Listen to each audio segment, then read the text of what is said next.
Hjertelig velkommen. Måske er du her, fordi du forstår dansk, men det er stadig svært at tale. Du laver fejl og ved ikke hvorfor. Jeg viser dig nu, hvordan et enkelt trick kan forbedre dit dansk med det samme. Hej, og hjertelig velkommen til vores lille podcast for danskstuderende. Jeg hedder Mikkel, jeg bor i Aarhus og er meget glad for at være her i dag. Hej også fra mig. Jeg er Sofie, bor i Odense. Jeg elsker at tale om sprog. Lad os straks sige her, hvorfor vi laver denne podcast. Vi vil hjælpe dig med at tænke på dansk uden hele tiden at oversætte i hovedet. Det lyder svært, men det er muligt. Lille tip. Tænd underteksterne, hvis du ikke forstår noget. Så kan du nemmere følge samtalen. I dag der taler vi om, hvordan man reagerer direkte på dansk i hverdagen. Målet er, at du ikke først bruger dit modersmål, men straks finder de rigtige danske ord. Mange lærerne kæmper netop med det. Jeg ser det her hver dag på min skole. Eleverne kender mange ord, men de tænker først på engelsk, spansk eller arabisk. Så går samtalen i stå. Jeg havde det selv sådan, da jeg lærte fransk. Jeg ville altid oversætte alt og blev derfor langsom. Da jeg begyndte at øve faste vendinger, gik det bedre. Det er præcis det, vi taler om i dag. Først ser vi på, hvorfor man oversætter inde i hovedet. Så viser vi de små øvelser, der træner hjernen. Til sidst har du en plan for hver dag. Før vi starter, så spørger jeg dig, Sofie. Oversætter du stadig nogle gange, når du lærer et nyt sprog? Ja, det sker altid i starten. Jeg lærer lidt japansk lige nu. Der mærker jeg, at mit hoved først tænker på dansk. Det er sjovt, for jeg burde høre mit eget råd. Meget ærligt, tak. Jeg tror, mange lyttere føler sig forstået nu. Måske lytter de og nikker lige nu. Det er rigtigt. Og I, kære venner, kan gerne skrive til os senere, hvor I stadig oversætter. Det interesserer os meget. Men første store spørgsmål. Hvorfor bliver din hjerne i modersmålet? Den søger tryghed. At oversætte føles sikkert. Men det koster tid. Ja, det er som at cykle med støttehjul. De giver støtte, men du er langsom. På et tidspunkt må du tage dem af, ellers så cykler du aldrig frit. Flot billede! Så vores første mål i dag er at forstå støttehjulene. Bagefter tager vi dem med sammen. Og bare rolig, vi falder ikke. Vi øver langsomt og venligt. Alle kan klare det. Denne podcast varer cirka 3 minutter. Perfekt at høre på en gåtur eller mens du laver mad. Præcis. Og lige efter denne korte intro starter vi med det første store spørgsmål. Så bliv hængende, ryst skuldrene, tag en dyb indånding. Klar? Så kører vi! Jeg er spændt. Mikkel, start du med spørgsmålet om, hvorfor vi stadig oversætter. Meget gerne. Jeg stiller straks 3 minispørgsmål. Kære lyttere, svar højt eller i hovedet, men hurtigt. Spørgsmål 1. Hvad hedder din livret på dansk? Spørgsmål 2. Hvad er klokken lige nu? Spørgsmål 3. Hvad laver du i morgen tidlig klokken 8? Det føles allerede som en lille test. Jeg måtte tænke kort, men det gik hurtigt. Godt! Hvis nogen nu tænkte længere, så skyldes det ofte den indre oversættelse. Netop derfor taler vi videre om det i dag. Jeg tror, det er nok som start. Skal vi nu gå dybere? Meget gerne. Så kommer vi til hovedspørgsmålet. Hvorfor oversætter vi i hovedet? Lad os gå i gang. Før vi gør det, Mikkel, skal jeg kort sige, hvad jeg ser hos mine elever. Det passer godt. Helt sikkert. Fortæl. Okay. Mange begynder at høre et spørgsmål på dansk. Inde i hovedet laver de straks en oversættelse. Ofte ord for ord. De glemmer, at dansk har en anden sætningsorden. Så opstår kaos, og de bliver stille. Det viser, hvor vigtigt vores emne er. Meget tydeligt. Tak for eksemplet. Nu har alle sikkert forstået, hvorfor vi taler om det. Hvorfor oversætter du stadig i hovedet? Nu vil vi forklare, hvorfor mange elever stadig oversætter, selvom de kender mange ord. Jeg ser 3 store grunde. For det første, frygt for fejl. For det andet, gammel vane. For det tredje, manglende lytterutine. Frygt er stærk. Man tænker, en fejl er pinlig. Man venter til sætningen er perfekt, men tavshed er ofte værre end en lille fejl. Ja, når mine elever tier, forstår den anden ofte intet. Et modigt, men forkert ord hjælper allerede. Jeg husker min skoletid. I engelsk ville jeg først planlægge hele sætningen. Så var emnet allerede slut. Typisk. Kender du det, kære lytter? Du vil tale, men munden lukker. I hovedet ser du et rødt stopskilt. Det skilt fjerner vi i dag. Lad os se på hver grund for sig. Vi starter med frygt for fejl. Frygt opstår, når man tror, sprog er en prøve, men hverdagen er ingen prøve. Folk forstår ofte halve sætninger, når vi bruger gestik og mimik. Jeg siger til venner, der lærer dansk. Børn laver hele tiden fejl, men de lærer hurtigt. De leger og griner imens. Godt eksempel. Se fejl som en del af legen fra i dag. Sig højt, fejl er point i læringsspillet. Kan jeg lide? Nu til punkt 2. Vane. Hjernen elsker kendte veje. Hvis du har oversat i 10 år, sker det automatisk. Ja, hjernen bygger en motorvej i modersmålet. Den nye bane, altså dansk, er først en lille markvej. Du skal køre på den hver dag. Jo oftere du bruger markvejen, desto bredere bliver den. Snart er det en hurtig vej. Så falder oversættelsen væk. Derfor råder jeg, sæt din telefon på dansk, opskrifter, vejr, alt, så tvinger du hjernen til den nye vej. Jeg gjorde det samme med italiensk. Det var hårdt i starten. Efter 2 uger kendte jeg ord som sky, uden at have lært dem. Super tip. Lad os gå til tredje grund, manglende lytterutine. Mange læser meget, men hører lidt. Sandt. Læsning giver tid til at oversætte. Lytning er hurtig. Der er ingen tid til omveje. Jeg siger ofte til mine klasser, hør dansk musik, podcasts, serier, vælg let indhold, men hør mindst 10 minutter hver dag. Og hør gerne det samme flere gange. Anden gang kender du meningen. Så lytter du til lyd og rytme. Mikkel, skal vi give lytterne en mini-øvelse for at mærke de 3 hindringer? Ja! Kære lyttere, luk øjnene kort. Jeg siger en meget enkel sætning. Gentag den straks højt, uden at tænke, jeg drikker vand nu. Hold du inde? Hvis ja, var det måske frygt for fejl. Eller du så først ordet vand på dit modersmål.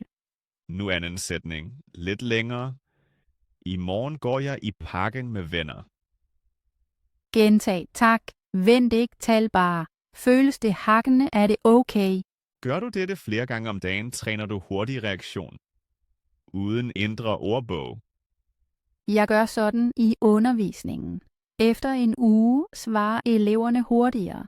De er stolte. Skriv gerne til os, om denne mini-øvelse hjalp dig. Vi glæder os til feedback. Mikkel, har du en personlig oplevelse om oversættelse? Ja. Da jeg boede i Paris, ville jeg spørge et bageri, hvornår brødet er frisk. Jeg søgte det perfekte franske spørgsmål i hovedet. Da jeg endelig talte, var alt udsolgt. Nej, det viser, hvordan tidstab skader. Havde du bare brugt gestik, havde du fået brød hurtigere. Præcis. Bagefter brugte jeg korte fraser. Baguette aujourd'hui frais. Ikke korrekt, men forståeligt. Jeg fik brød og et smil. Sådanne succeser giver mod. Fejl plus modig handling giver ofte et godt resultat. Lad os samle op. 3 hovedgrunde til at oversætte er frygt, vane og manglende lytning. Og modtrækket er mod til huller, daglig dansk omgivelse og regelmæssig lytning. Flot. Jeg tror, lytterne nu tydeligt føler som, hvorfor oversættelsen sker. Jeg håber, de også ser, at problemet kan løses. Ikke i morgen, men trin for trin. Netop. I næste del forklarer vi, hvordan man omtræner hjernen. Det bliver spændende. Bliv hængende. Hent et glas vand eller en kaffe. Vi fortsætter om lidt. Jeg glæder mig allerede. Vi høres ved om et øjeblik. Hvilke ordklumper hjælper til automatisk tænkning? Velkommen tilbage alle sammen. Nu taler vi om såkaldte ordchunks, altså små faste byggesten. Præcis. En chunk er en kort gruppe ord, som du lærer som en pakke. Så tænker du ikke på hvert enkelt ord. Til eksempel, hvordan går det? Det siger vi tit uden at vælge hvert ord. Det kommer automatisk. Rigtigt. Eller, jeg vil gerne.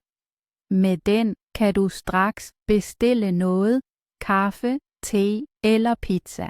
Det gode er, at en chunk tilpasser sig hurtigt. Du hænger bare et nyt ord på, og sætningen er klar. Mange elever tror, de skal forstå al grammatik, før de taler. Men chunks er som Lego. Du sætter dem sammen, og de holder.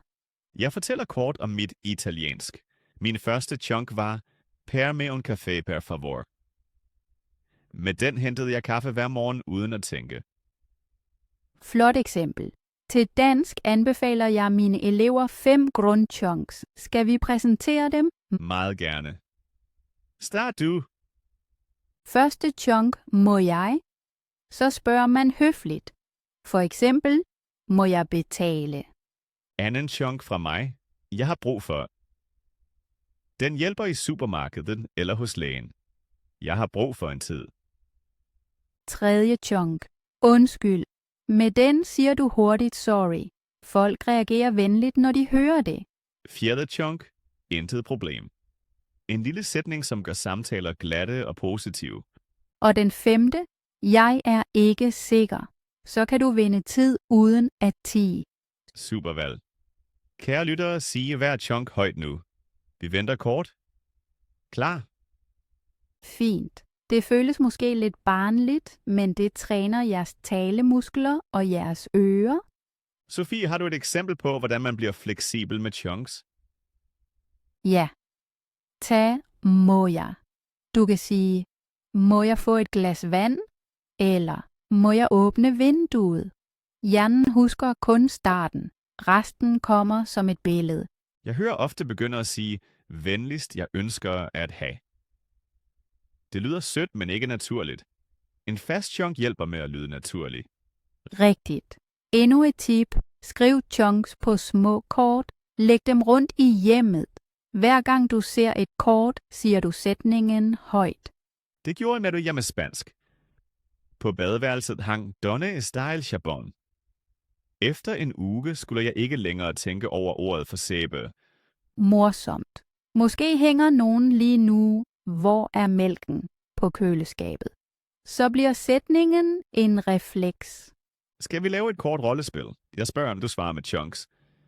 Gerne. Kom i gang. Undskyld, hvad er klokken? Jeg er ikke sikker, men jeg tror, den er 10. Må jeg få en kaffe? Intet problem. Jeg bringer den straks. Meget godt. Læg mærke til, hvor flydende det lyder. Ingen komplicerede strukturer. Præcis. Til jer, kære lyttere. Leg sådan med venner. Brug kun de 5 chunks. I vil blive overrasket over, hvor meget der allerede virker. Et vigtigt punkt, betoning. En chunk lærer man med lyd. Siger du den altid ens, sidder den dybt i hukommelsen. Derfor anbefaler jeg lydkort. Indtal sætningen på mobilen og hør den flere gange om dagen. Så bliver melodien. God idé. Forresten, vi vil nævne 2 bonus chunks, okay? Gerne. Bonus 1.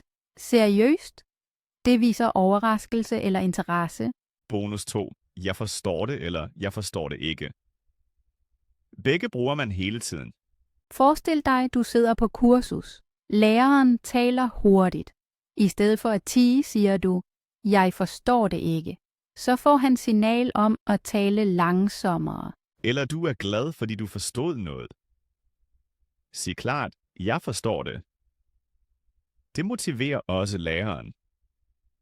Mikkel, vi bør nævne, at chunks også rummer grammatik. Man lærer den altså automatisk. Sandt. Undskyld viser straks høflighed. Du behøver ikke først analysere grammatikken. Derved sparer du tænketid og bliver i samtalen. Det er vores mål. Kære lyttere, måske spørger I, hvor mange chunks behøver man? Jeg siger, start med 10. Brug dem dagligt. Efter en måned kender du dem i søvne. Derefter bygger du nye på, men aldrig 20 på én gang. Kvalitet før kvantitet. Helt rigtigt. Et sidste tip. Kombiner chunks som klodser. Moja plus et øjeblik giver moja et øjeblik. Perfekt, hvis du har brug for tid. Eller jeg har brug for plus hjælp. Så har du jeg har brug for hjælp. Simpelt, klart, effektivt. Vil du give lytterne en lille hjemmeopgave? Gerne. Opgave. Vælg i dag 3 chunks. Skriv dem ned. Sig dem mindst 5 gange højt. Brug dem 1 gang i en ægte samtale. Fint. Og gentag i morgen. Efter en uge vil du mærke, at de springer ud af munden uden plan. Måske ser du så, at du oversætter mindre i hovedet. Det er netop vores mål. Jeg synes, det var et godt afsnit. Har du mere at tilføje? Kun ét. Hav det sjovt. Latter og chunks passer godt sammen. Enig. Så går vi videre til næste tema, nemlig automatiske reaktioner i hverdagen. Bliv hængende, kære venner. Snart kommer ægte mini-dialoger til at tale med. Jeg glæder mig til det. Automatiske svar i hverdagen. Velkommen til kapitel 4. Automatiske svar til hverdagen. Super, det glæder jeg mig til, for det er meget praktisk. Vi viser nu mange mini-dialoger. I kan straks tale med. Sig det højt. Første kontekst på café. Jeg er servitrice. Du er gæst. Okay? Okay, vi starter. Godmorgen. Hvad kunne du tænke dig? Jeg vil gerne have en cappuccino. Tak. Kommer straks. Tak. Velbekomme. Denne dialog brugte kun 2 chunks. Præcis. Jeg vil gerne og kommer straks. Næste kontekst i bussen. Jeg sidder, du stiger ind. Undskyld, er denne plads ledig? Ja, intet problem. Mange tak. Gerne. Her var det også faste byggesten. Rigtigt. Og hver sætning tog under 5 sekunder. Hjernen elsker denne hurtighed. Nu et eksempel i supermarkedet. Du er kunde, jeg er ekspedient. Perfekt. Lad os starte. Undskyld, hvor finder jeg ris? Gang 7 venstre side. Tusind tak. Intet problem, gerne. Ser du, hvor kort det var? Og alligevel var alt klart. Kære lyttere, sig denne dialog nu højt. Vi giver jer 3 sekunders pause. 1, 2, 3. Godt videre. Næste scene. Spørg om vej på gaden. Jeg søger stationen, du hjælper mig. Undskyld, kan jeg hjælpe? Ja tak, hvor ligger stationen? Lige ud og så til højre. Super, mange tak. Gerne. God dag. Også her bruger vi høflige spørgsmål og retninger. Øver du disse sætninger, får du mindre stress ude. Nu prøver vi noget andet. Hurtig skift. Vi stiller 5 spørgsmål og svar uden forklaring. I svarer også, okay, Klar? så kører vi. Er du sulten? Lidt. Vil du have pizza? Meget gerne. Godt vejr i dag. Desværre regner det. Kommer du i morgen? Jeg er ikke sikker. Alt klart. Stop. Træk vejret kort. Hvordan gik det? Kom svarende hurtigt. Hvis ikke, spul tilbage og øv igen. Vigtigt er rytmen, ikke perfektion. Mikkel, skal vi lave et længere scenarie? Ja, et lille rollespil på hotel. Jeg er reception. Du er gæst. God aften, jeg har en reservation. I hvilket navn? Mikkel Hansen. Her. Et værelse i 2 nætter, korrekt? Præcis. Ønsker du morgenmad? Ja tak, klokken 8. Perfekt. Her er dit kort. Tusind tak, og god nat. God nat. Dialogen havde cirka 10 sætninger, men 0 oversættelse. Fordi vi øvede chunks på forhånd. Kære lyttere, skriv til os, hvilken scene I fandt mest nyttig. Eller opfind jeres egne mini-dialoger. Træn 5 minutter dagligt, det er nok. Vigtigt. Tal højt, ikke kun i hovedet. Og gentag, til du ikke mærker pause. Mikkel, jeg tror, det var nok praksis for i dag. Enig. Vi kan gå til næste emne. Snart taler vi om billeder i hovedet og hurtigere reaktioner. Bliv hængende, vi ses om lidt. Før vi slutter, lad os samle et par tips. God idé. Tip 1. Brug kroppen. Ja, gestik støtter sproget og giver tænketid. Tip 2. Svar ikke med hele romaner. Korte sætninger er lettere at sige hurtigt. Tip 3. Lyt til spørgsmålet helt færdigt. Mange svarer for tidligt og forvirrer sig selv. Tip 4. Træk vejret roligt, så tænker du klarere. God pointe. Mangel på luft blokerer ofte ord. Tip 5. Lav et ritual som morgenspørgsmål. For eksempel, hvad skal jeg i dag? Lige efter du vågner.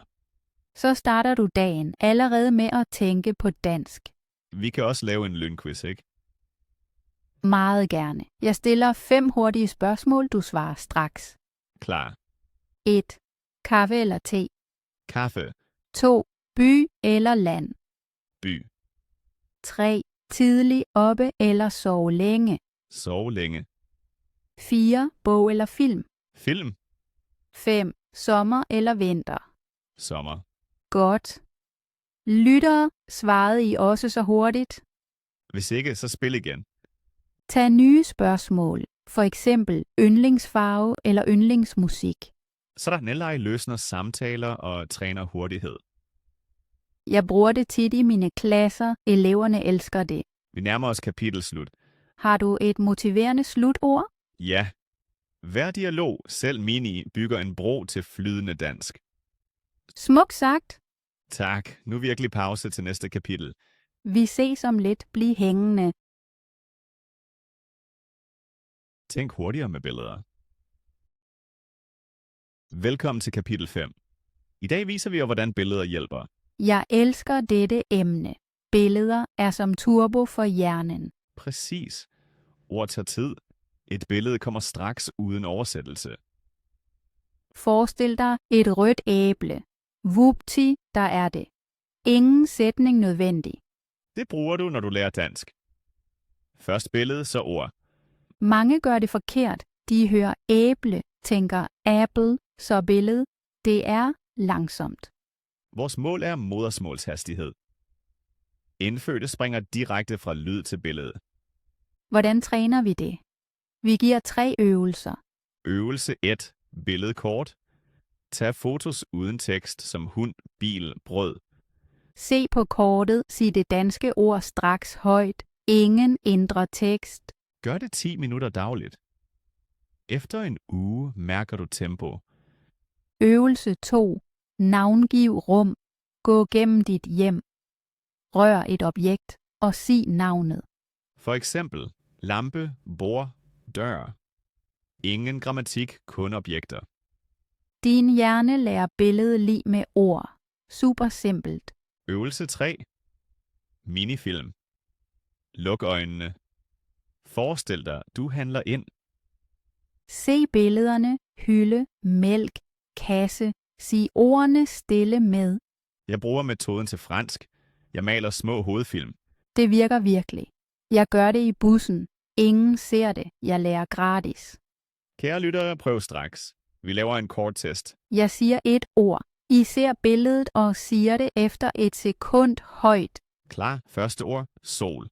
Andet ord, bog. Tredje ord, tog. Gik det hurtigt? Hvis du tøvede, øv mere. Nu et niveau op. Små sætninger med billede. Jeg siger, katten sover. Forestil dig scenen straks. Næste sætning. Manden løber. Billedet klar. Godt. Ser du, hvordan hjernen forstår uden ekstra tænkning? Man kan også træne det ved læsning. Læs langsomt og mal hvert verbum som film. Eksempel tekst. Anna drikker kaffe og griner. Se Anna. Kop i hånd. Smil på ansigt. Så forbinder hjernen handling og ord. Det gør dem lette at hente senere. Vigtigt. Brug klare, enkle billeder. Ikke komplekse kunstværker. Jo simplere, jo hurtigere. En bold er en rund prik færdig. Jeg har endnu et trick. Farver. Fortæl. Knyt nye ord til farver. Himmel er blå. Græs er grøn. Farve hjælper hukommelsen. Jeg gør det med tal. Mandag er gul, tirsdag orange. Så bygger jeg en kalender i hovedet. Spændende. Måske deler lytterne egne farveidéer med os? Skriv gerne, hvilken farve jeres yndlingsord har. Et punkt mere. Bevægelse. Rører du objektet, bliver billedet stærkere. Sensorisk hukommelse. Ved ordet dirty, rør håndtaget. Vupti, det sidder bedre. I min skole bruger vi rigtige ting. Klassen holder objekter op og siger ordene. Jeg husker en workshop. Vi kastede en bold og råbte ordet højt. Mega sjovt. Sjov fjerner stress. Hjernen suger info bedre. Præcis. Gør læring legende, så forbliver billedet klart. Mikkel, skal vi lave en lille live-visualisering? God idé, start. Forestil dig et marked. Mange boder, farverigt frugt. Du ser bananer. Sig højt, banan. Nu ser du ost. Sig ost. Du går videre, der ligger brød. Sig brød. Prima.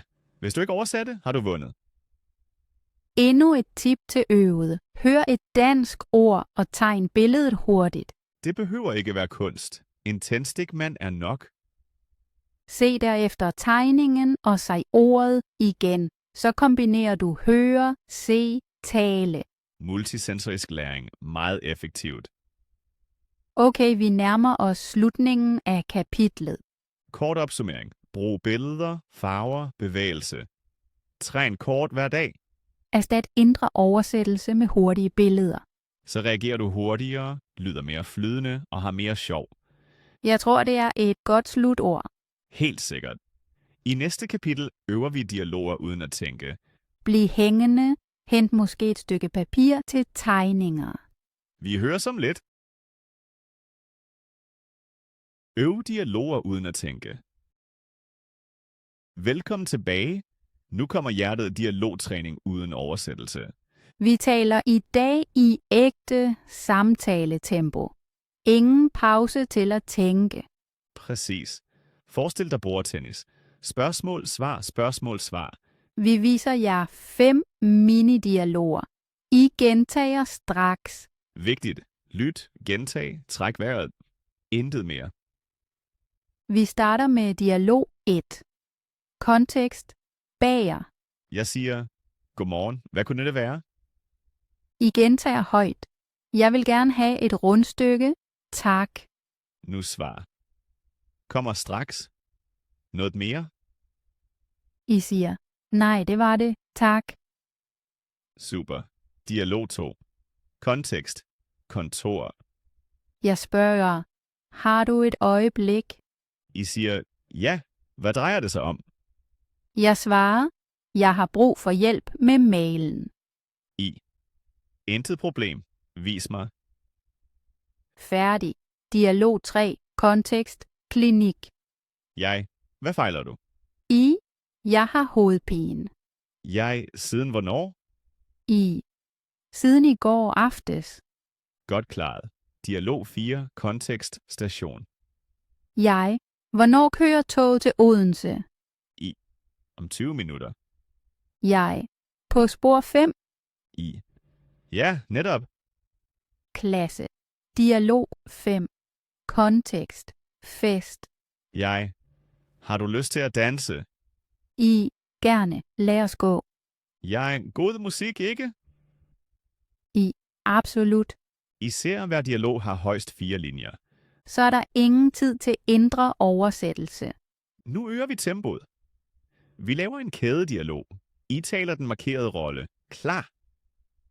Mikkel, fed skrift virker ikke her, så jeg siger bare I. Rigtigt, tak. Scene, restaurant. Jeg. God aften. I. God aften. Jeg. Har I bestilt bord? I. Ja, i navnet Møller. Jeg. Følg mig, tak. I. Tak. Jeg. Ønsker I noget at drikke? I. Et glas vand, tak. Jeg. Kommer straks. Godt, slut på kæden. Lød det flydende? Super. Hvis ikke, gentag 3 gange. Træk. Brug samme struktur. Byt kun et ord. For eksempel. En øl, tak. I stedet for et glas vand, tak. Så lærer du mønstre, ikke enkelt ord. Næste laver vi ekospil. Jeg taler, I spejler straks. Mikkel siger en sætning. I starter med samme verbum. Eksempel. Jeg går og handler. Ekko er. Går jeg også? Klart. Øvelse nu. Sætning 1. Jeg lærer dansk. Ekko. Sætning 2. Vi mødes i morgen. Ekko. Sætning 3. Hun læser en bog. Ekko. Flot. Ekko træner hurtig reaktion. Jeg bruger det tit med børn. De elsker det.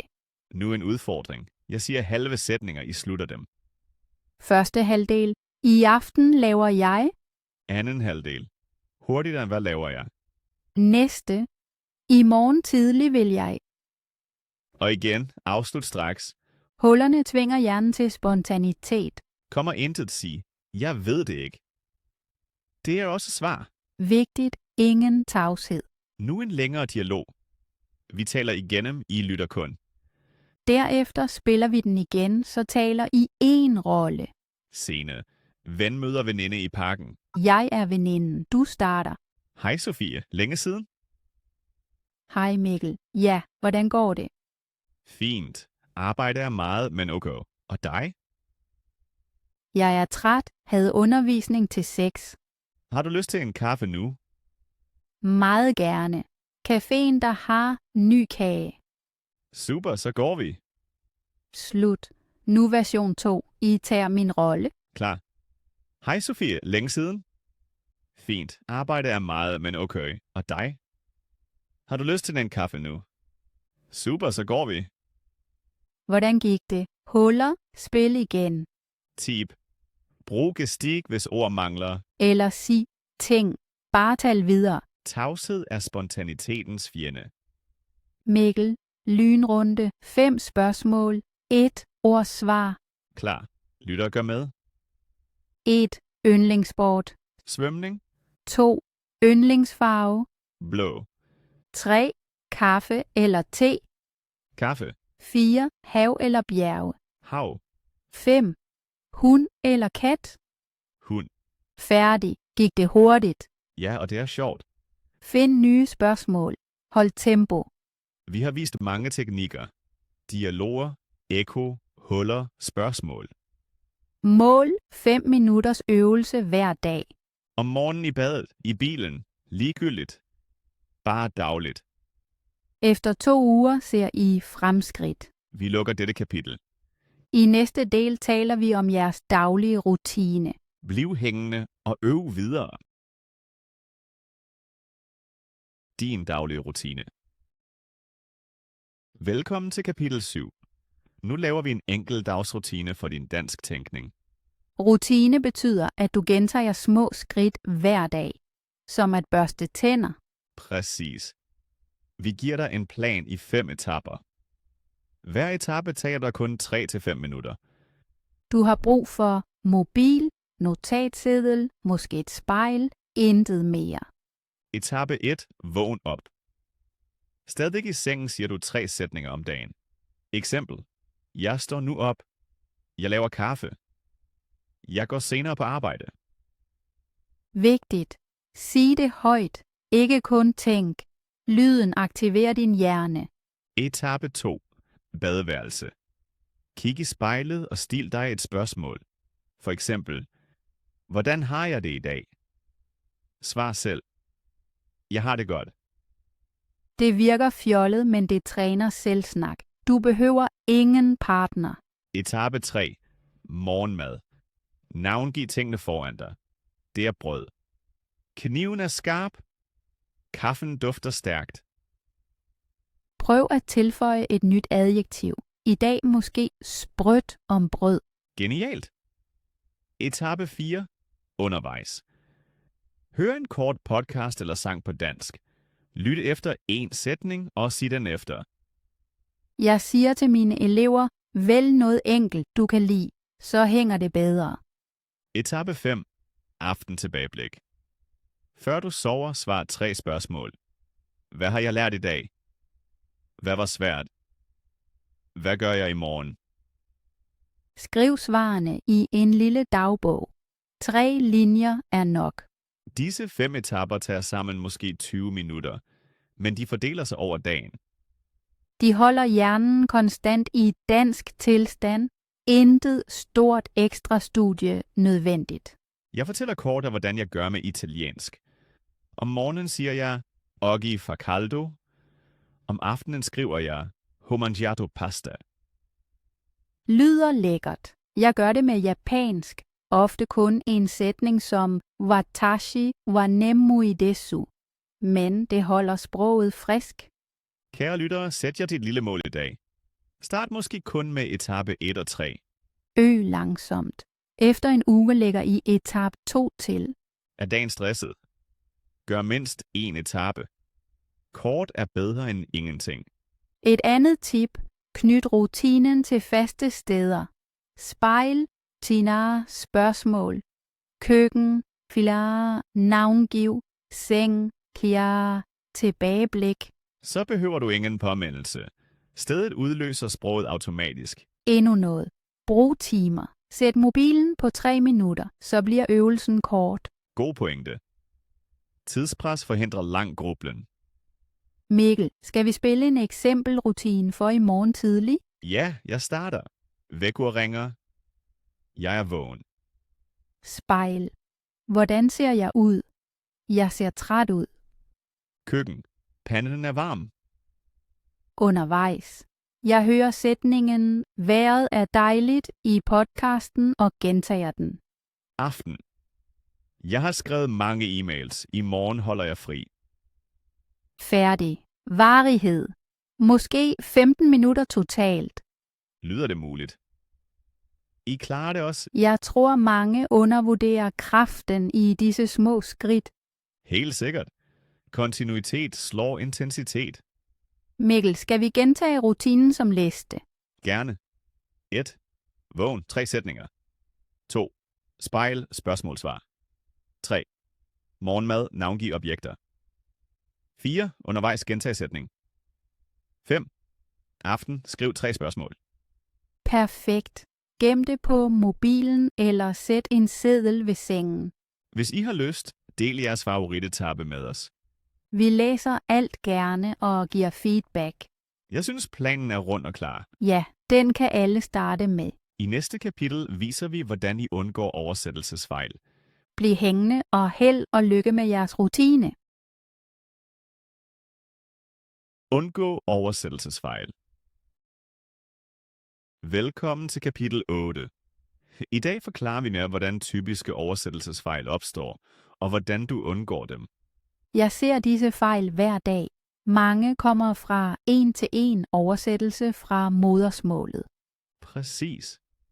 Hjernen søger det kendte mønster og sætter gammel grammatik på nye ord. Eksempel. Engelsktalende siger ofte korrekt, jeg er 25 år. Men nogle siger, jeg har 25 år. Det kommer fra spansk struktur. Eller mine franske venner siger, jeg savner dig, som du savner mig. Forkert objekt, fordi det er anderledes på fransk. Hvordan undgår vi det? For det første, lær hele sætninger, ikke kun gloser. For det andet, lyt meget. Øret hører sender, hvad der lyder rigtigt, før hovedet forklarer mig historien. For det tredje, brug korte kontrolspørgsmål. Spørg dig selv, lyder det dansk? Hvis det hakker, vælg en anden chunk. Lad os se på 3 klassiske fejl og rette dem. Fejl 1. Ord for ord, sætningsbygning. Eksempel. Kan du mig hjælpe? Rigtigt. Kan du hjælpe mig? Tip. Øv almindelig ordstilling. Sig små sætninger højt. Jeg hjælper, du hjælper, vi hjælper. Fejl 2. Forkert artikel. Mange siger et bil. Rigtigt er en bil. Tip. Lær hvert navnord med en eller et. Sig altid en stol, et hus. Fejl 3. Forkert præposition.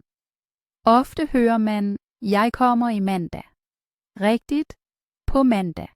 Huskeremse, dag plus på, måneder plus i, klokkeslæt plus klokken.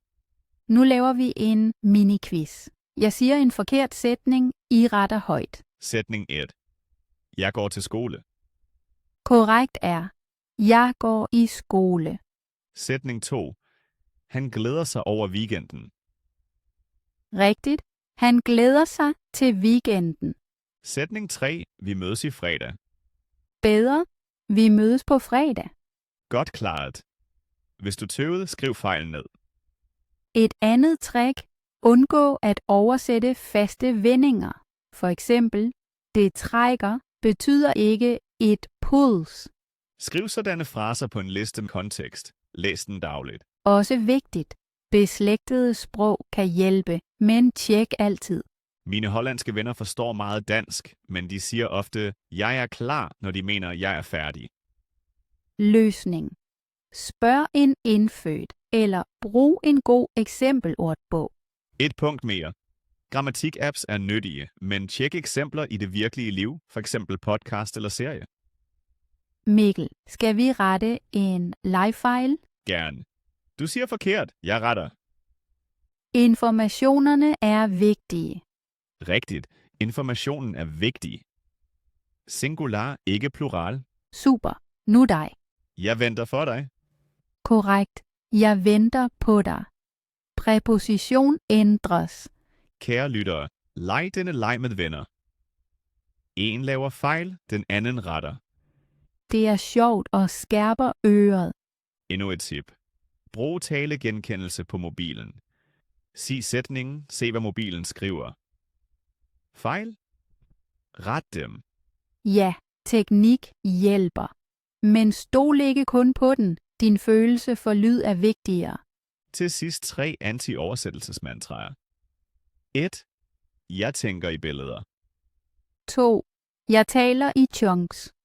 3. Jeg lærer af fejl, ikke af frygt. Sig disse sætninger højt, når du tøver. Så sænker du stress og blokerer den gamle oversættelsesmotorvej. Jeg synes, det var en klar plan mod fejl. Enig. I næste kapitel taler vi om at forblive flydende, når et ord mangler. Bliv hængende og vær ikke bange for små fejl. De er jeres lærere. Bliv flydende i virkelige samtaler. Velkommen til kapitel 9. Nu bliver det alvor. Hvordan forbliver du flydende, når et ord mangler? Det sker for alle, også for indfødte. Det vigtige er at forblive rolig. Præcis. Vi giver jer 5 strategier. Hver hjælper i en anden situation. Strategi 1. Omskriv. Hvis du ikke kender ordet køleskab, sig det kolde skab til mad. Så forstår man dig straks, og du bliver i samtalen. Strategi 2. Pladsholder. Sig bare den ting eller sagen, indtil ordet kommer. Lyder simpelt, men det holder talen i gang. Strategi 3. Spørg. Sig, hvad hedder det på dansk? Eller, kan du hjælpe mig? De fleste hjælper gerne. Så lærer du ordet korrekt med det samme. Strategi 4. Gestik. Peg på tingen eller lav en bevægelse. Kropssprog er en universel bro. Strategi 5. Brug synonym. I stedet for fantastisk sig, meget godt. Enkelt ordforråd er helt okay. Klarhed før elegance. Lad os lave et eksempel. Jeg er turist, du er lokal. Okay, scenen starter. Undskyld, hvor er det vandhus? Mener du svømmehallen? Ja, netop. Tak. Hvordan kommer jeg dertil? Lige ud og så til venstre. Perfekt, mange tak. Ser du, et ord manglede, men dialogen kørte. Præcis. Omskrivning plus spørgsmål hjalp med det samme. Nu en stresssituation. Jobinterview. Jeg stiller dig et spørgsmål, du mangler et ord. Klar. Hvilke opgaver havde du i dit sidste job? Jeg lavede ofte rapporterne. Jeg samlede tal og lavede en ugentlig rapport. Meget godt løst. I stedet for statistik sagde du tal forståeligt. Ja, og samtalen stoppede ikke. Kære lyttere, vi laver en øvelse. Jeg siger en sætning og lader et nøgleord være tomt i udfylder. Sætning 1. I aften laver jeg en eksamen, der er... Udfyld det tomme felt hurtigt. Sætning 2. I morgen skal jeg op klokken. Dagen. Sætning 3. Min yndlingsfilm hedder Miss. Kommer der intet ord, sig hvad som helst, bare I taler. Endnu et tip. Tag en dyb indånding, når du hænger. Det giver dig et par sekunder. Og smil. Et smil sænker stress. Jeg bruger også fyldord. På dansk, altså. Du ved. De lyder naturlige og giver tid. Men ikke for mange, ellers så virker det usikkert. Mikkel, fortæl om din oplevelse i Italien, hvor et ord manglede. Selvfølgelig. Jeg ville leje en cykel og kendte ikke ordet leje. Så jeg spurgte. Kan jeg få en cykel for en dag? Manden grinede, forstod straks og sagde, noleggiare. Jeg lærte ordet og fik cyklen. Godt eksempel. Mod plus omskrivning giver succes. Vi anbefaler også 3-sekunders reglen. Mangler et ord? Har du 3 sekunder, så find en løsning. Så træner du hurtig reaktion. Vi øver live. Jeg stiller et spørgsmål, du har 3 sekunder. Okay, udfordring accepteret. Hvad laver du i weekenden? Jeg skal vandre i skoven. Perfekt. Klaret. Lytter, prøv det også. Et sidste råd. Slip fejl straks. Tænk ikke for længe over manglende ord. Rigtigt. Samtalen fortsætter. Chancen for at lære kommer senere. Måske fører din fejl endda til en hyggelig udveksling. Opsummering af strategier. Omskriv, pladsholder, spørg, gestik, synonym, vejrtrækning, fyldord, smil. Vælg 2 som dine favoritvåben og øv dem dagligt. Så er du godt rustet til rigtige samtaler. I sidste kapitel viser vi, hvordan du bruger alt dette i hverdagen, i supermarkedet eller hos lægen. Bliv hængende, vi er næsten i mål. Sprog i hverdagen og afslutning. Velkommen til det sidste kapitel. Nu viser vi jer, hvordan du bruger alle øvelser ude i virkeligheden. Præcis. Målet er, at dansk tænkning bliver normalt i butikken, hos lægen, overalt. Forestil dig, du handler ind. Du siger i hovedet, jeg skal bruge brød, mælk, ost.